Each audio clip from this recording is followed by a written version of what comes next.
Hey guys, Chatty with That Nearly Bourbon, and today we're going to be talking about Green River Kentucky Straight Bourbon Whiskey, DSPKY10, formerly known as Old Medley, Commonwealth, several other names.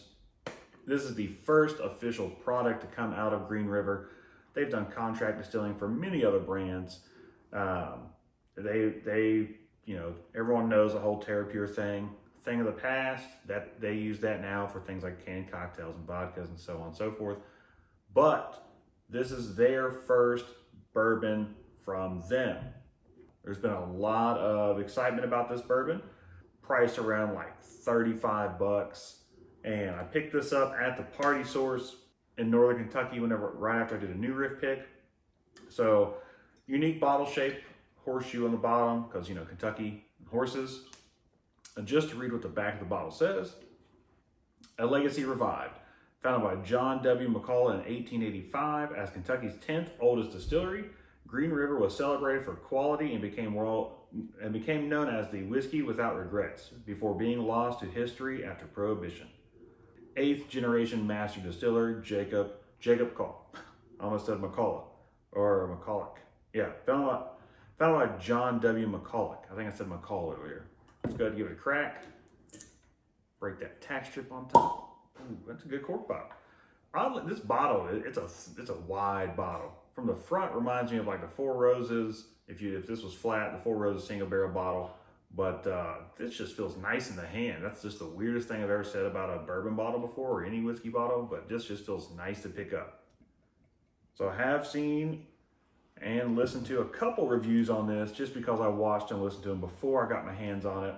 I don't take what anyone else says into consideration. I just give you my thoughts, because my thoughts are all that matter in the world of whiskey. But they're all that I'm going to care about, because that's all that I want to talk about. Let's give it a little swirl.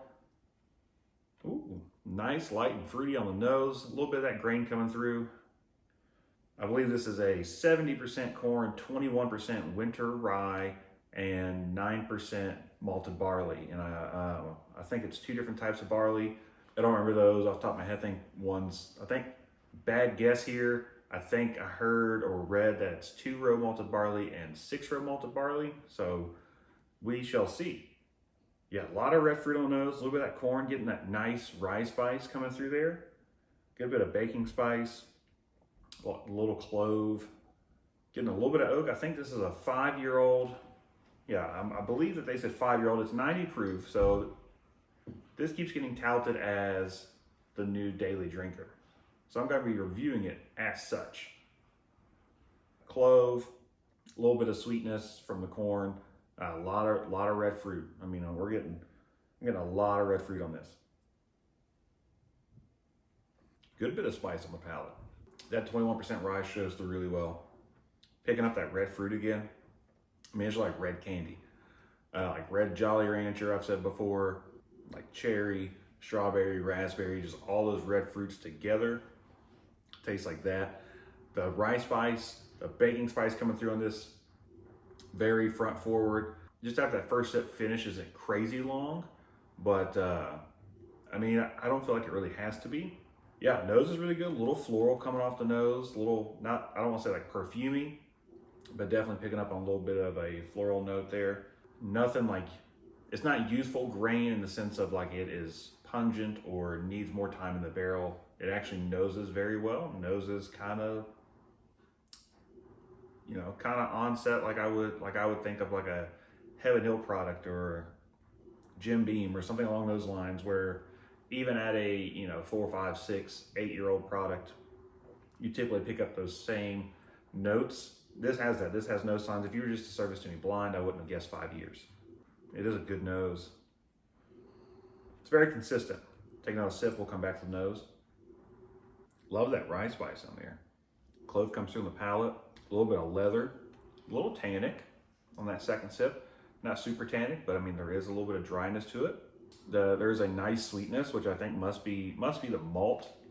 I mean, it could be the 70% corn, but I'm thinking that malt has something to do with that. That brings out a little bit of the earthiness in this. Yeah, there's a little bit of a malt hint on the back end of my palate that just adds a nice little earthy sweetness to it. Really pleasant, really enjoy it. Getting a little more of the wood spice now. It is definitely hits all areas of the mouth. Really kind of filling it up here. A little cinnamon, cardamom. This is super solid. I mean, this is like grade A, awesome first release. I'm really enjoying it. This is something that, I mean, I don't really have a daily drinker. I mean, my name as My Daily Bourbon just kind of indicates I'm just showcasing something different daily. But if you wanted something to combat Buffalo Trace, and dare I say something kind of similar in the way of a Blanton's profile, where you get a little bit of that earthiness, sweetness, the spice, especially at the age of this, I would go for this. If you are wanting to try Blanton's, and I know it doesn't come in the nice round octohexagonal transformer looking bottle with a horse on top, and you're not worried about that, try this. But I would love to see this in a blind against Blanton's from people who don't know what they're drinking. This is a very super solid product. 35 bucks, $30 to $35. I mean, all day long. I would buy this all day long. This is something that I will always want to have around. I mean, just these first few sips of this have really blown me away on, I mean, just the quality of this product, the flavor profile coming out of this. The finish, like I said, isn't long, but I still get a little bit of those wood tannins in the back, a little bit of that leather, that rye spice, the nice little sweetness that comes on the front of the palate with a little bit of that red fruit coming in there. That nose is so good. Nice pungent corn sweetness, red fruit, clove, cardamom, leather, a little bit of malty something or another. There is something, that malt's bringing something to the table. They wouldn't have done it, they wouldn't have experimented that way and found out that's the recipe they wanted to use if it didn't bring something. And there is something at the end of at the end of my palate, start of the finish, or the end of the finish, whatever you want to call it, that really just shines. It's like a little honey, a little light fruit, kind of like apricot or something in there. It's weird, it goes from this red fruit spice to just this nice, light, delicate, slightly tannic profile. But I'm digging it. I am all here for it. I can't wait to dive into it more. Actually, you know what? We got a couple minutes. I'm gonna pour me up a little more here. Just a hint more. Yeah, that nose is just so inviting. I love that nose. It's not like super butterscotchy. You get a little bit of caramel. It's got a nice vanilla note. I don't want to say like buttercream icing because I don't have the texture, but there's like just kind of like a vanilla buttercream. That mild caramel that sets in is really nice. That spice. I mean, it's not super complex, but it's just got these nice little layers. I mean, it's got fruit, spice, sweetness, tannins, more light fruit, and just those nice little layers in there. It just really builds well. It's a very well built, very well done bourbon. I think this will be everyone's next daily drinker. This should be for the people looking for something like a Buffalo Trace replacement, wanting something similar to Blanton's, honestly.